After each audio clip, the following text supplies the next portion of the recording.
controversial bill in Scottish Parliament history. If enacted, this bill, will make Scotland one of the most hostile places for freedom of expression in Europe. Wow.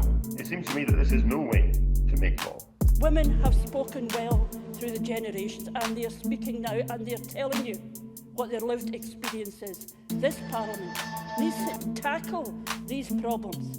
There is no need for legislation to defend popular opinions. It is opinions which are unpopular that need to be protected. The police could come to your home, having received a report of stirring up hate round the dinner table, and take witness statements from those present. That presumably could include your children. I cannot vote for that, presiding officer.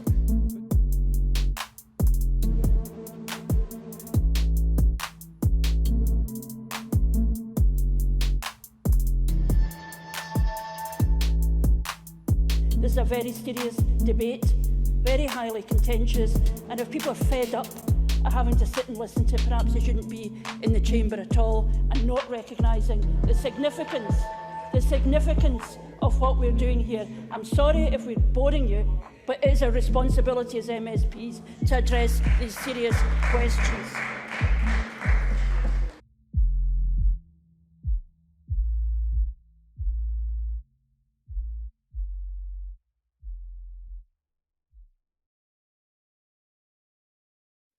It's important to remember what Lord Bracadale's review found. That review found confusion about what a hate crime is. That review found language that was difficult to understand and a lack of clarity on what sort of behaviour makes something a hate crime. So in that context, it therefore makes sense that we should seek to consolidate, modernise and reform Scotland's hate crime laws. That behaviour that stirs up hatred can have a really corrosive effect. It can result in entire communities feeling isolated, feeling scared, feeling vulnerable to attack. In the most serious cases, it can directly encourage, of course, activity and assault, which threatens or endangers life.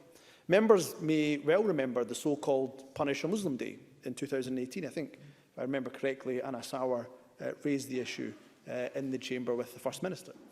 Leaflets were distributed in schools, at workplaces. They were put through the doors of mosques, all to threaten an entire community. People were to be, quote-unquote, awarded points for pulling off the hijab of a Muslim woman or to pull the beard of a Muslim man.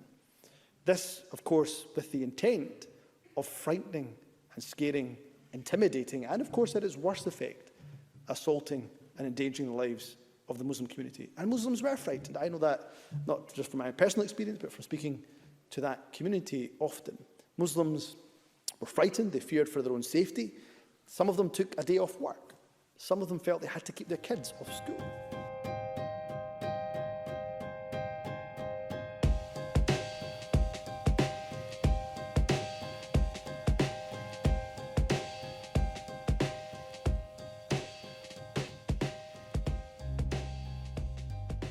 And earlier this week, Hardeep Singh of the network of Sikh organisations said, if enacted, this bill, will make Scotland one of the most hostile places for freedom of expression in Europe. Wow! Surely, so many voices being raised from so many sides of the political spectrum give us pause for thought.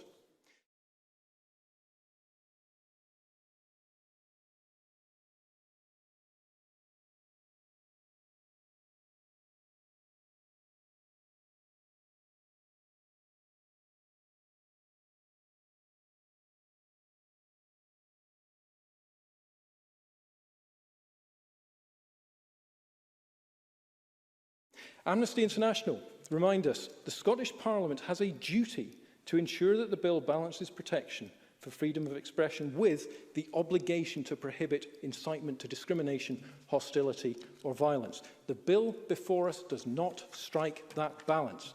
It contains a freedom of expression clause which many groups, from many different perspectives, remain unhappy with, despite the Cabinet Secretary's reassurances today. Scott Wortley of Edinburgh University suggests the formulation and structure of the clause could lead to problems with interpretation and precedent. The Law Society say in their briefing note, we also have concerns that the freedom of expression provisions will not now be as easily understood. They lack a degree of clarity and send confusing messages.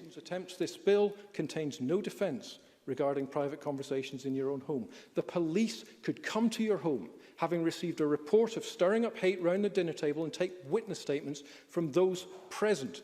That presumably could include your children.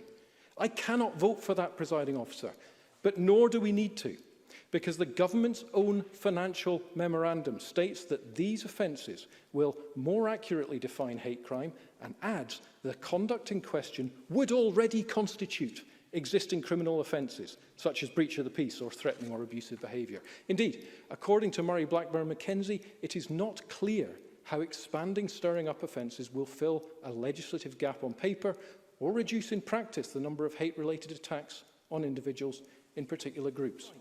And so I ask MSPs this: will Labour really vote for a bill about which Lucy Hunter-Blackburn says the people this will get used against are much more likely to be working class? Will the Liberal Democrats really back what many have described as an utterly illiberal bill? And will the SNP back what Jim Sillars said is one of the most pernicious and dangerous pieces of legislation ever produced by any government in modern times? I acknowledge that there is concern about aspects of this bill, and I also want to acknowledge the steps that have been taken to address concerns and make improvements to it. In Scottish Labour, we believe that hate crime should be dealt with using the full force of the law. We made a promise in our manifesto to take a zero-tolerance approach to hate crime. We believe the law can and should be strengthened, and we have been engaging with stakeholders and other parties to find agreement on how to do it.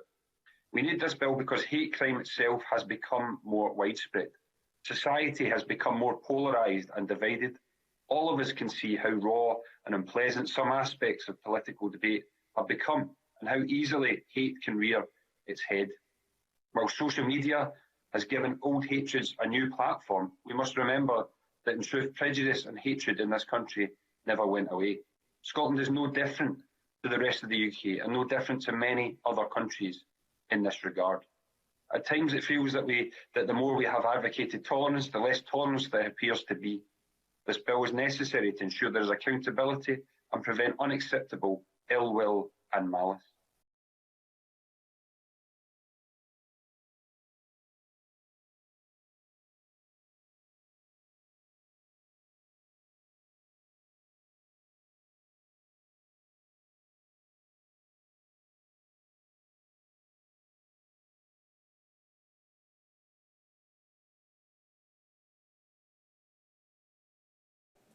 So why am I here, and why am I arguing for these amendments?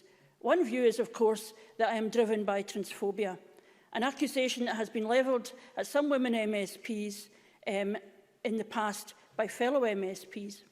Indeed, Patrick Harvie MSP confirmed this view last week in a reaction to a Twitter comment about my speech last week on International Women's Day, where I sought to highlight the suffering, discrimination and violence women suffer globally because of their sex. Patrick Harvie agreed with the comment that I had displayed, quote, a vicious bit of transphobia, and added, quote, I'm sorry to say we can expect more of that when it comes to stage 3 of the hate crime bill.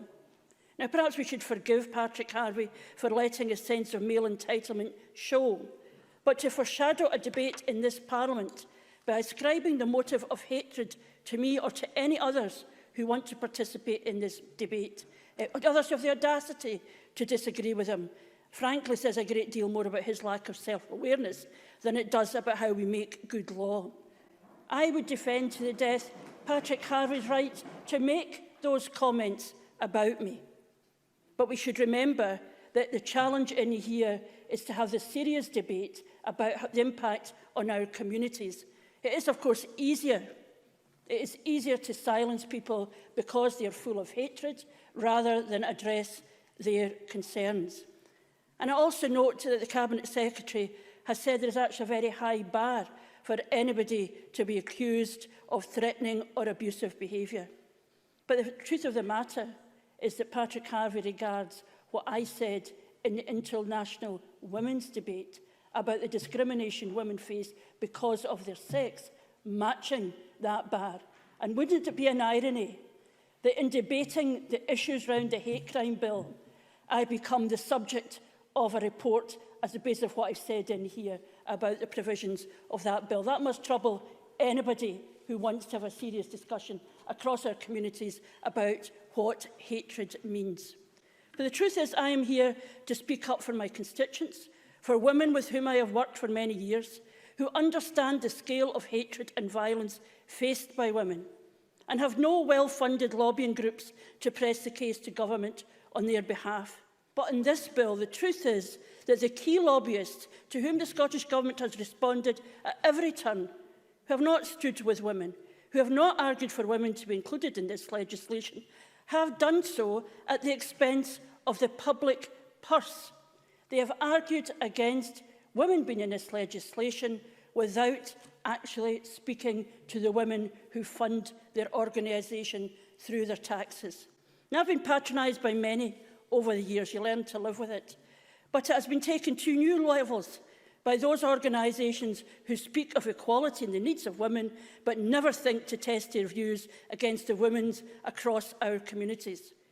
I want to include sex as an aggravator and to define sex in itself in the terms of the Equality Act. These are simple proposals. They were supported by Lord Brackadale, who described the omission of sex as a lost opportunity. They are supported by many, many women and the men who stand with them. And it is at heart a very simple proposition. If this bill sends a message about the unacceptability of hate crime and offers protections to its potential victims, as it should, you might reasonably expect that the group that suffers most as the consequence of hatred, women, might be included. Hatred of women is so commonplace, it may barely be remarked upon. A cursory glance at the news, any day of the week, you will see it not lurking, but clear and brutal. And today we saw a report which shows the scale of abuse of women across the world is massive and has not changed over time. Women murdered by men going on a rampage can be upsetting, but it is never a surprise. Men do these things. We know it. We see the tragedy and know there is an angry man and a terrorised woman and her family behind it. We see it in domestic abuse. We see it in crimes of sexual abuse. We see it in the routine behaviour that means for women anxiety about male violence, either walking or running in the park or going to work, is our constant companion from our youth. And when you ask the common sense question out loud, why are women who understand hate crime more than any other group excluded?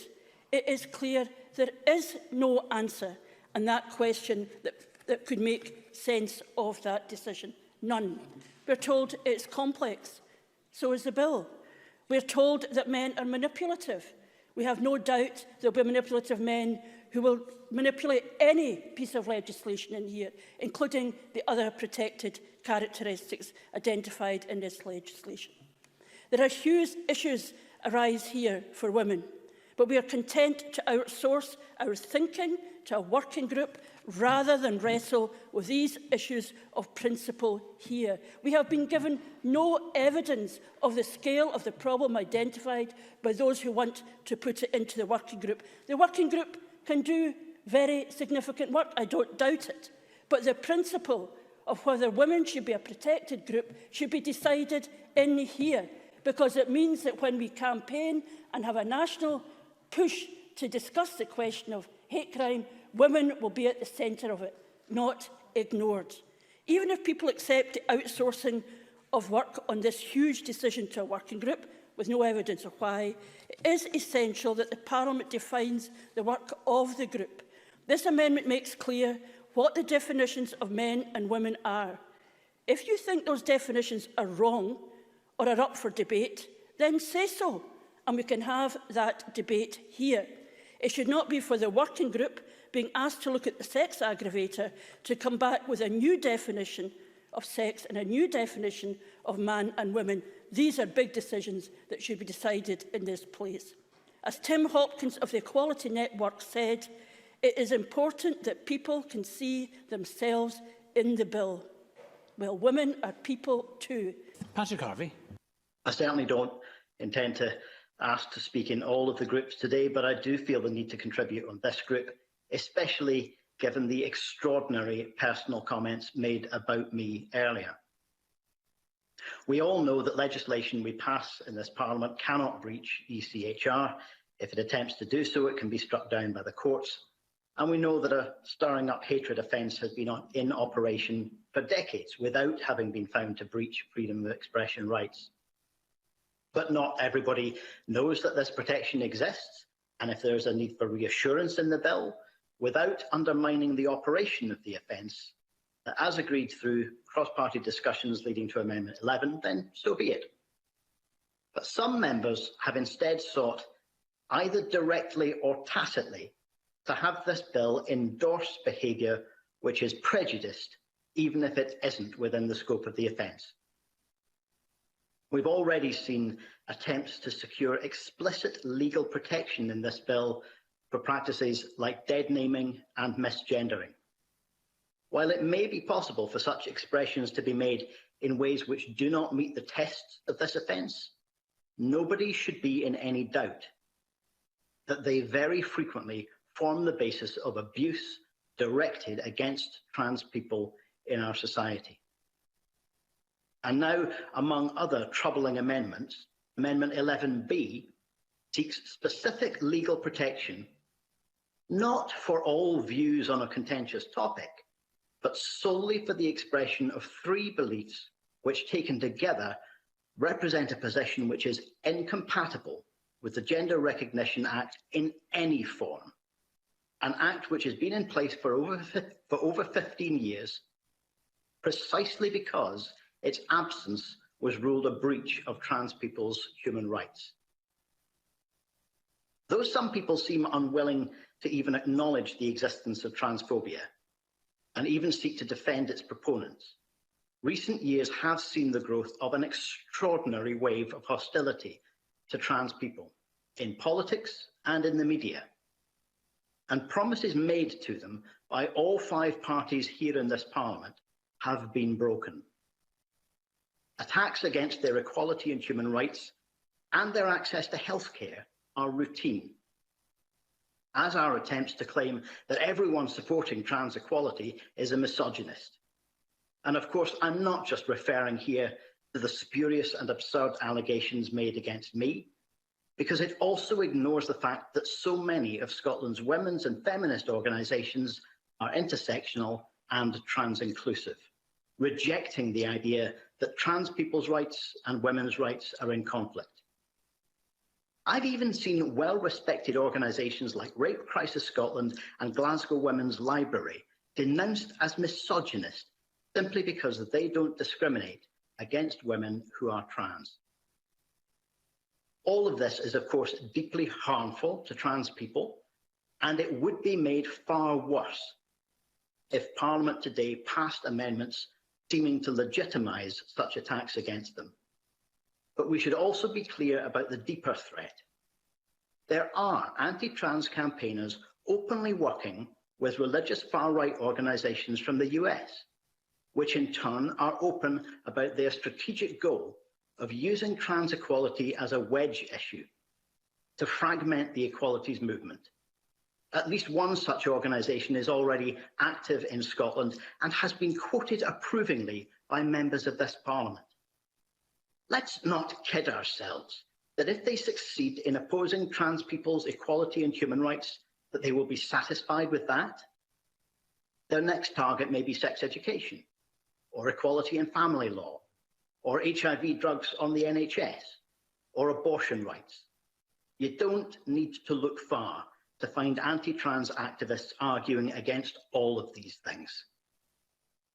Presiding Officer, I hope Parliament will reject the hostile amendments in this group, which are designed not to improve the treatment of hate crime in our society, but to further an agenda of fragmenting the equalities movement. Because whether in the remaining days of this Parliament or in the years ahead for the next, that is an agenda which doesn't only threaten trans people.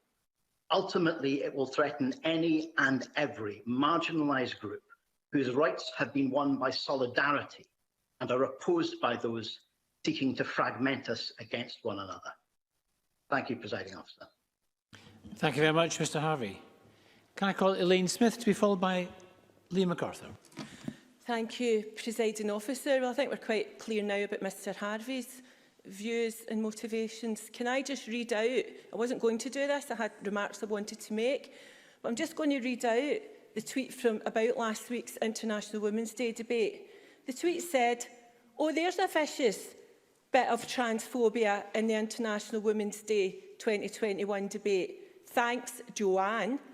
The reply from Mr Harvey said, "I'm sorry to say we can expect more of that when it comes to stage 3 of the hate crime bill."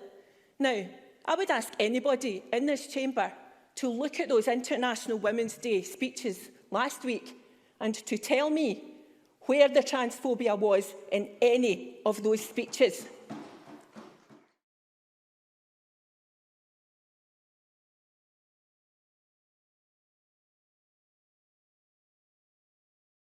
The bill's reasonable person safeguard is welcome and will work well in most instances.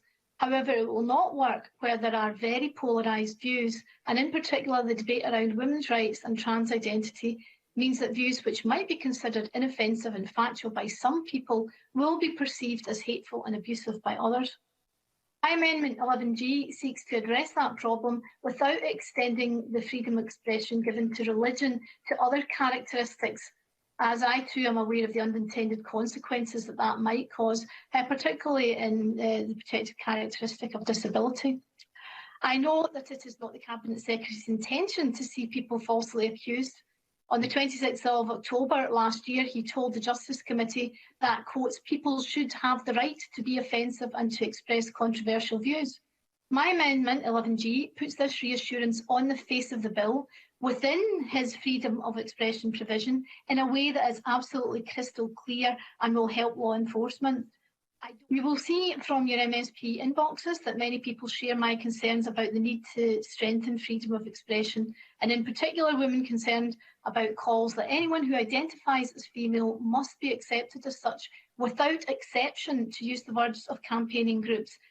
Those women have been accused of hate speech, including by people in positions of authority, such as politicians, and I would associate myself with remarks that Joanne Lamont made about Patrick Harvey, MSP.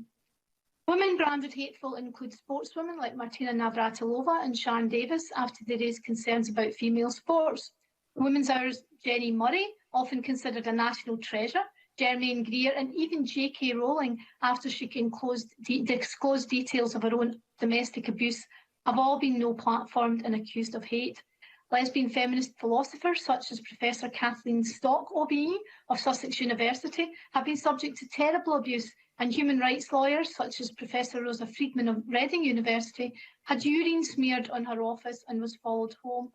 Even doctors who expressed concerns about the significant rise in children being medicalised with things like puberty blockers, such as Martin Evans and David Bell of the Tavistock Clinic, they have been accused of hate.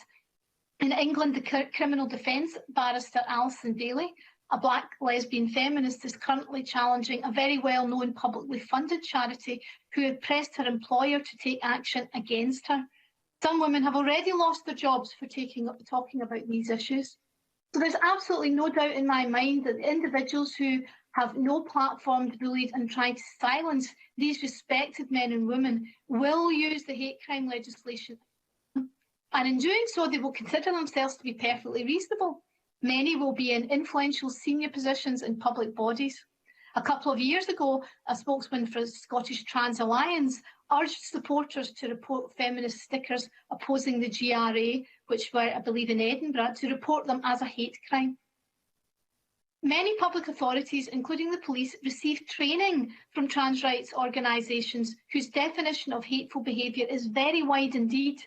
In England, groups of police officers have taken public positions in these matters, including some on Merseyside recently who displayed a poster on social media saying it is an offence to be offensive.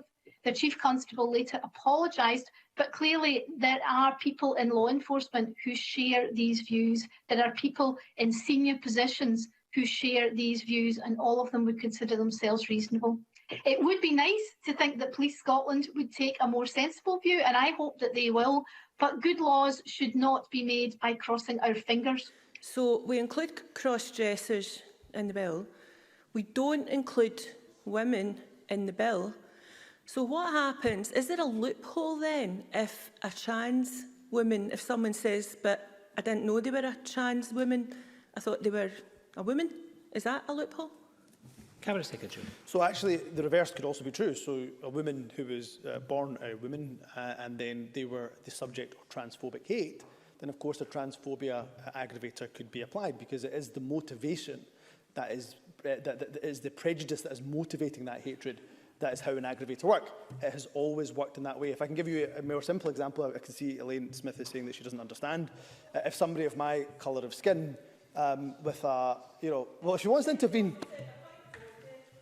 Point of order, Elaine Smith. I don't appreciate anyone in this chamber telling me that I don't understand something. What I wish to know is clarity on this, not that I don't understand. I want to know the clarity, and I don't wish to be patronised. Thank you. I'm certainly not intending to patronise Elaine Smith. I thought she said, I don't understand. So then I was responding to say, let me provide another example. The way an aggravator works is that it is motivated. It depends on the motivation of the prejudice. So again, for example, you may have seen the written submission by the Sikh community, Sikhs in Scotland. They said Sikhs are often targeted for Islamophobic hate. Now, Sikhs are not Muslim, but they are often the targets of Islamophobic hate. So therefore, if women are targeted by transphobic hate, then yes, they would be covered by a transphobia aggravator. That is the way aggravators tend to work. It's important to stress that cross-dressing in the bill is not its own characteristic in the way that it has been perhaps portrayed. Rather, it is included as the much wider definition of transgender identity. You completely ignore the intersectionality that exists in our society. We know that there is a gendered element to hate crime. We know, for example, that female Muslims are more likely to be subject to religious prejudice than a male Muslim. We know the same is true for black women, or women with a disability, or lesbian women, and many, many more. Women are protected by the bill if they are targets of hatred in relation to characteristics they may have or perceive to have had. And this highlights the complexity of misogyny and the need for more detailed consideration, as we've already said in previous amendments, by the working group. It was helpful of you to explain to me that women of different groups suffer hate. But one thing they've got in common is that they're women. I respect people who have the transgender identity, and the bill seeks to protect them. Nobody believed that a cross-dresser who does it as a hobby, as a lifestyle, as a pattern of emotional need, would ever be perceived in the same category as transgender people who we have heard the challenges and difficulty that they face, and the right that they have to respect, and the right that they have to healthcare and all the rest of it. Frankly, it's to trivialise a serious debate. I know you think I'm trivialising this. I am highlighting an issue here that offers more protection to somebody who dresses as a woman in his spare time than it does to women. If a cross-dressing man is mistaken for a trans woman, the aggravator will only apply under Section 1.5, which makes the offender's presumption the relevant factor. But of course, if the cross-dresser is mistaken for a woman, it's not an offence. And your concern about the loophole, if a trans woman and the person committing the hatred against them has been mistaken for a woman, they don't have that protection. So the loophole exists whether the cross-dresser is there or not, and the loophole exists because you've turned your face against including women in this bill until such time as a working group gets to reflect on what we all already know. That folk have now got to the place where they think demands of freedom of expression are for people on the right, for people who are conservative in their views, socially conservative or whatever.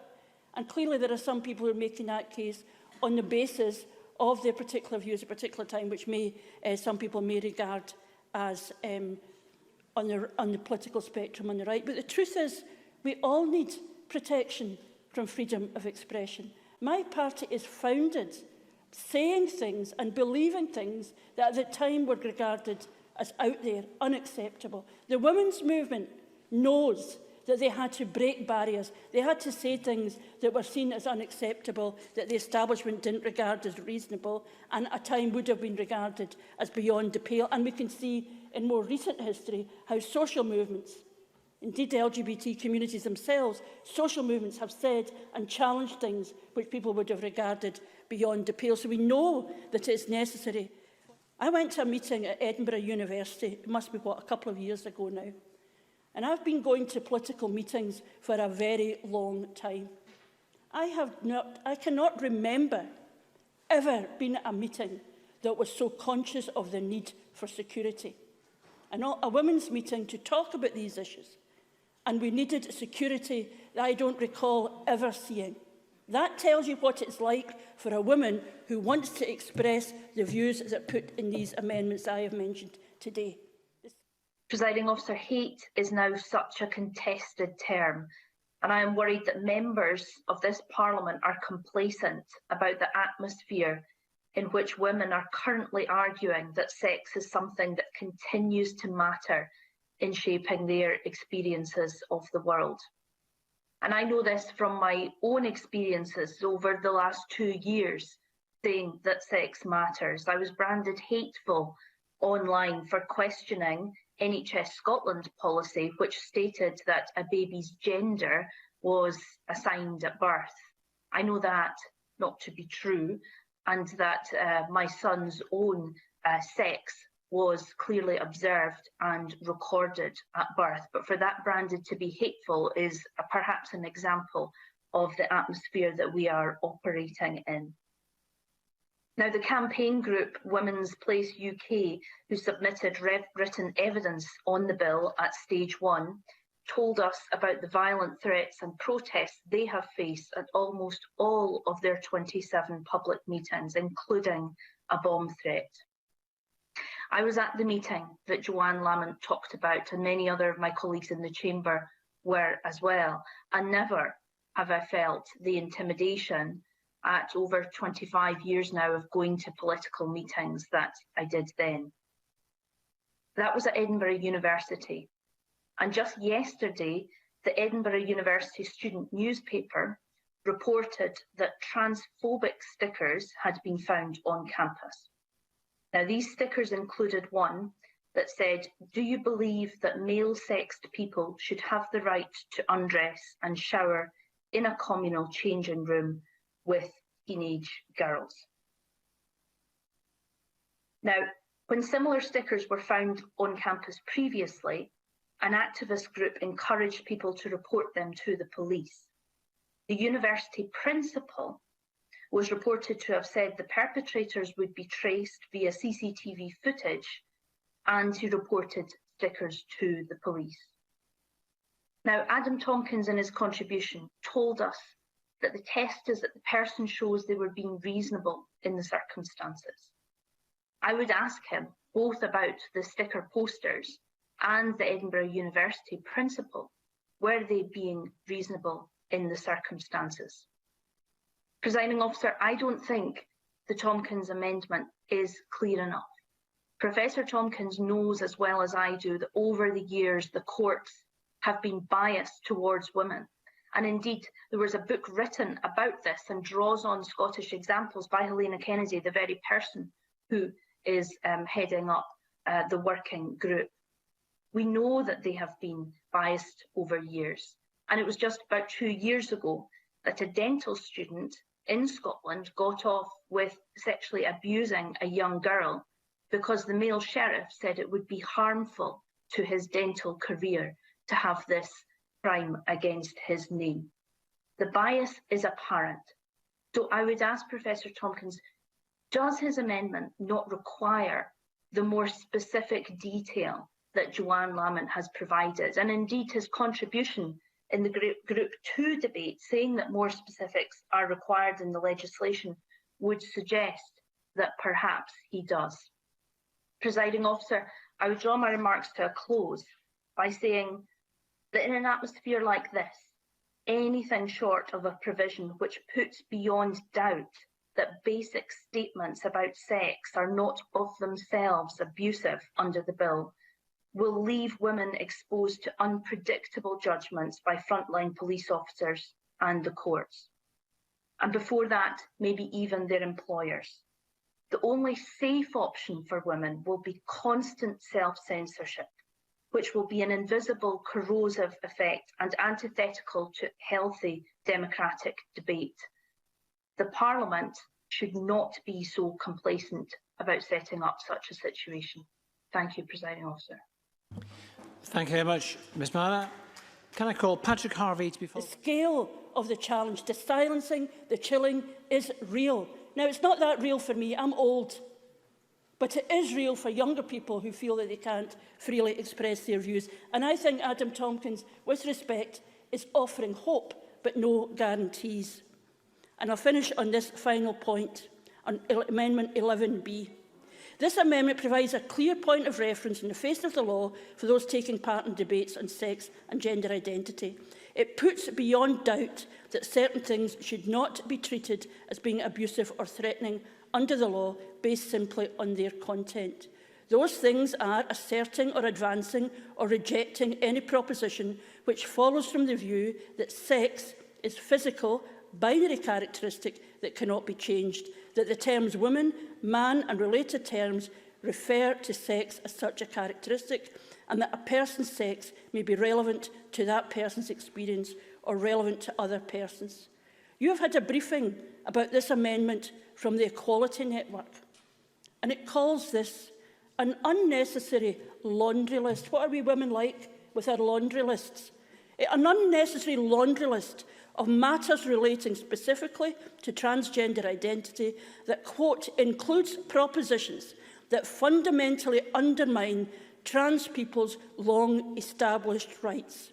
A list of approved statements that include attacks on the fundamental rights of one group of people that says that trans people's rights are open season for attack.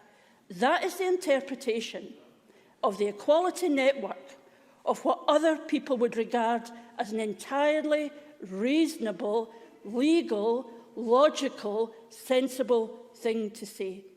That there are two sexes. That we are entitled to say that is described as a fundamental attack on the rights of one group of people. Well, I say sex is a physical, binary characteristic that cannot be changed. The terms woman and man refer to sex as such a characteristic, and a person's sex may be relevant to that person's experience or relevant to other persons. Colleagues, we have a choice. Give women the protection they need to talk about their reality, in ordinary words, safely. Or to endorse the view that just talking about this reality and what it means to them, in their own words, is of itself some form of attack, something to be condemned. I know what my choice is. It is the one that will let me leave this Parliament, knowing that I fought right to the end for women's rights, including the most basic right of all, the right to for women to name these in their own terms. And I urge people to support the amendments in my name, and particularly to support the amendment in Joan McAlpine's name.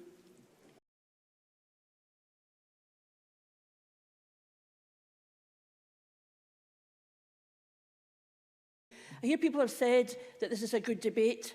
From where I sit, it may have been interesting, but if you don't win the argument, what is left behind is a sense of grave, I have to say, grave disappointment that I couldn't persuade the chamber.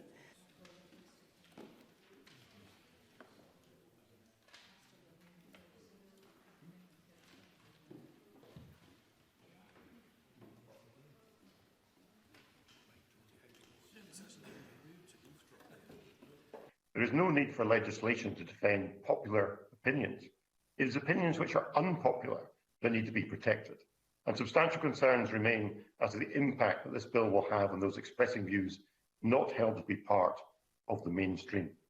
And it seems to me extraordinary that we've got in a position that following the rejection of Joanne Lamont's amendments yesterday, this bill now gives more protection to men who dress as women than it does to women themselves. It seems to me that this is no way to make law.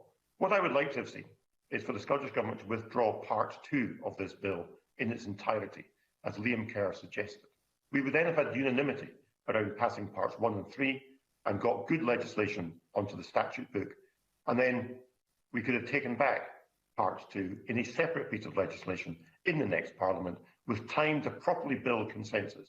Instead, we're rushing ahead, publishing legislation which may well have deeply damaging unintended consequences, and that is not something I could support. I think we have to be extremely careful when we proceed with this bill. It is only by debating ideas, by robustly challenging each other, that society is able to advance and reform is achieved. But the debate around this bill has concentrated on part 2 and the creation of new stirring up offences. And it is no surprise that we have seen heavily divided opinion around part 2, with a broad coalition of voices being raised against what the Scottish Government is proposing. And so we've seen faith groups, secularists, human rights campaigners, writers, comedians, academics, all expressing serious concern around the impact on free speech from what is being proposed. We know that there are those who want to use law to close down debate. We saw that in the course of the debate yesterday afternoon.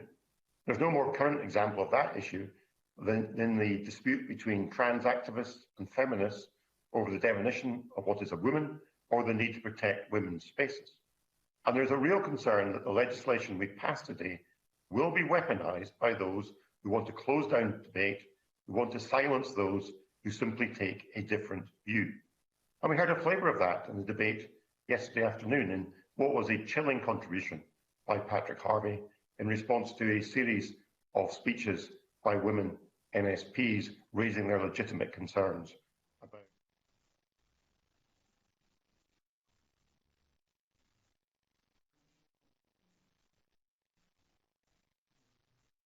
Now, Presiding Officer, my amendments 6, 7, 8, 9, 10, 15 and 31 are all part and go towards the same point.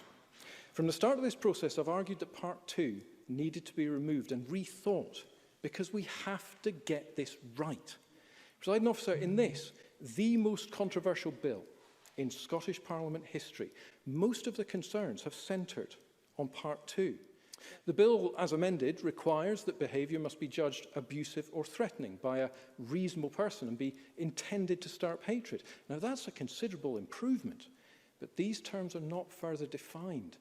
And whilst it's been argued that the meaning of these words will be obvious and that they will set a high bar, there is no doubt that the meaning of what is hateful, abusive and reasonable is contested. And even should some of the many further amendments pass today, there are still huge questions around, for example, what the police could be dragged into adjudicating under Part 2. Murray Blackburn Mackenzie warned, quote, "If the bill is passed in the form the government is seeking, the freedom to make certain types of statements without risking at least serious disruption to life will now rest wholly on what frontline police officers decide in practice a reasonable person might judge abusive." And on the freedom of expression provisions that we'll look at shortly, whilst the Scottish Government has put together an alternative clause, which may still be further amended by the next group, we will all have had extensive representation suggesting it might still not be quite right. Members will have seen recent representations from many reputable organisations this week raising concerns that the wording is not wide enough to put beyond doubt that merely offensive or controversial speech is not grounds for a stirring up hatred prosecution to take place. The Society of Editors illustrate my point, saying, "We fear that unless there are safeguards put in place, the reasonable person test stands every chance of being hijacked and used to silence free speech and penalise a free media. At the very least, the definition stands the chance of creating a chilling effect in the UK's media." Presiding Officer, there needs to be much more thought given to the content and compass of the stirring up offences. The Cabinet Secretary, this Parliament and hundreds of groups have tried for a year now to find the solution. But too many think that that solution may not have been found. So I offer this solution to Parliament. If Part 2 is removed from the hate crime bill, it will allow the bill to proceed to consolidate existing provisions, to add a new statutory aggravator on age and remove the blasphemy offence. We can then come back in the next parliamentary term and a new administration can look afresh at this disputed area. Now, I can anticipate the worry that people will have, that if this part were to be removed, it could leave people unprotected. But let me allay those fears, because I've also proposed Amendment 31 that reinstates the existing protections provided by the Public Order Act. Presiding Officer, I am in favour of hate crimes being crimes. I do not want to live in a country where people are free to threaten or abuse one another with the intention of stirring up hatred against them. But I am also passionately in favour of individual freedom and liberty. Now, you don't need to be a lawyer to understand that in order to commit a public order offence, there needs to be a public element to what you do. You cannot commit riot in private, and nor should you be able to be convicted of stirring up hatred if what you have done occurred wholly in private and if there was no public element to it.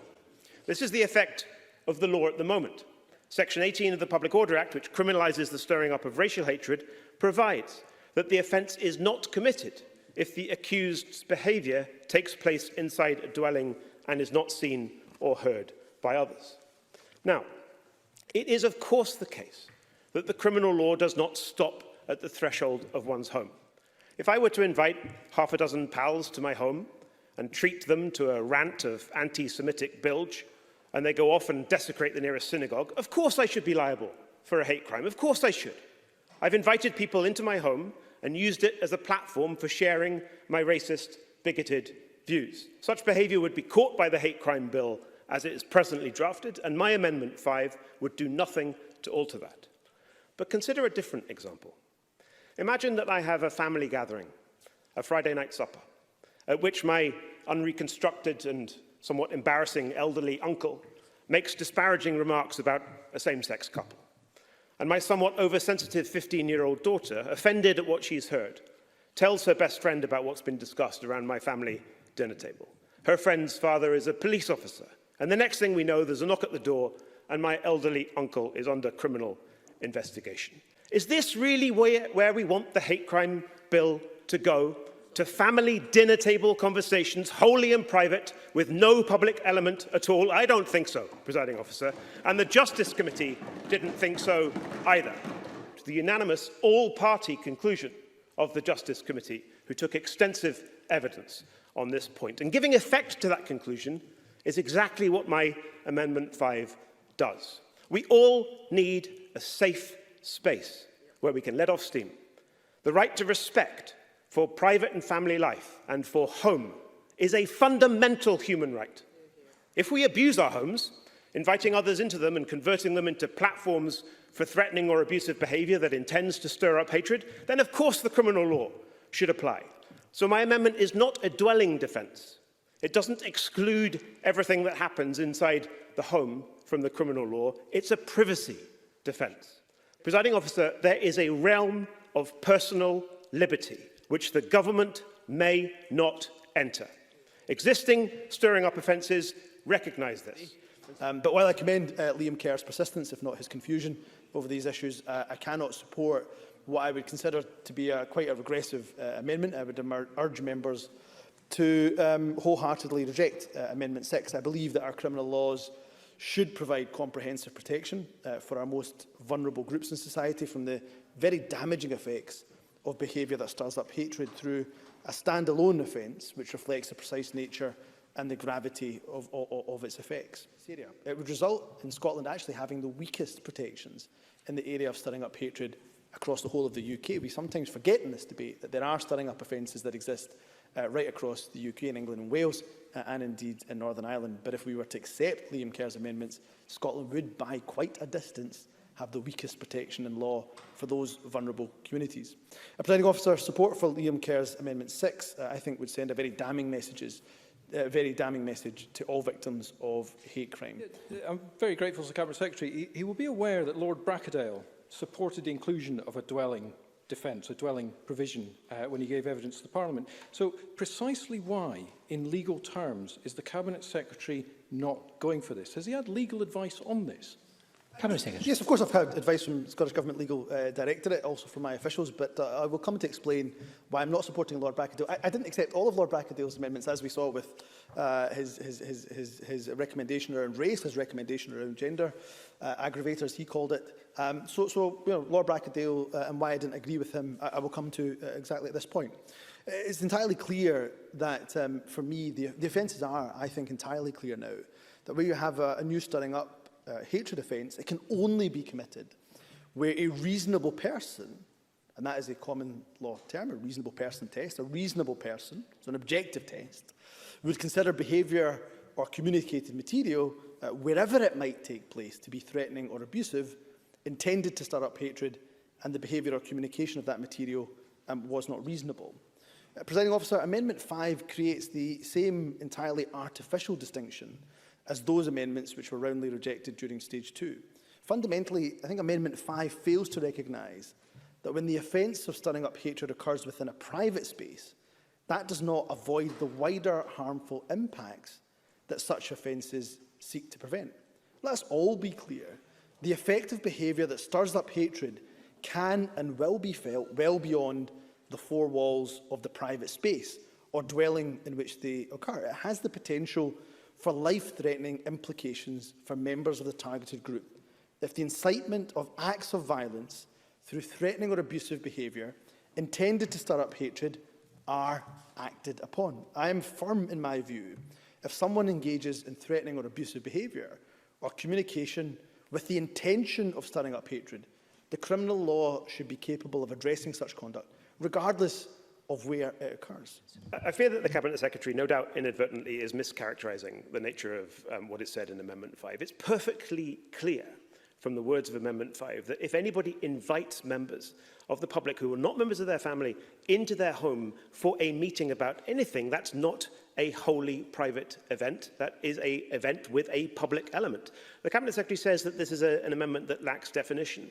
Well, I say to him that public element is a phrase which is drawn directly from the Scots law of breach of the peace, and wholly private is expressly defined in the amendment itself by reference to the right, the fundamental human right for respect to private and family life. So none of his criticisms with regard to the wording of my Amendment 5 are, with respect, justified. None of them. Cabinet Secretary. Well, I will come to that point, actually. And MSPs will be well aware by now that the first element of the threshold of the new stirring up of hatred offences is a requirement for behaviour or communicating material to be threatening or abusive.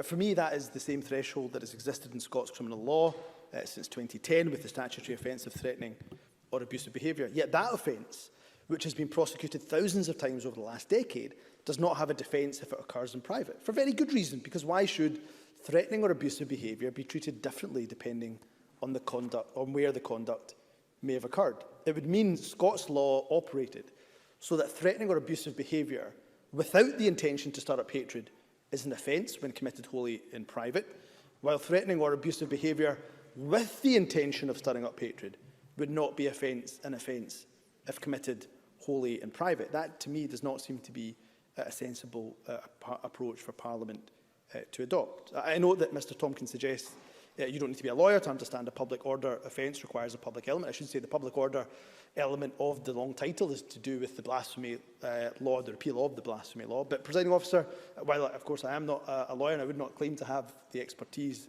that Adam Tompkins does as a professor in law, but I do fundamentally disagree with the statement on a point of principle. The very purpose of the offence is that hatred is stirred up in others. So comparisons about being able to riot in private completely miss the point.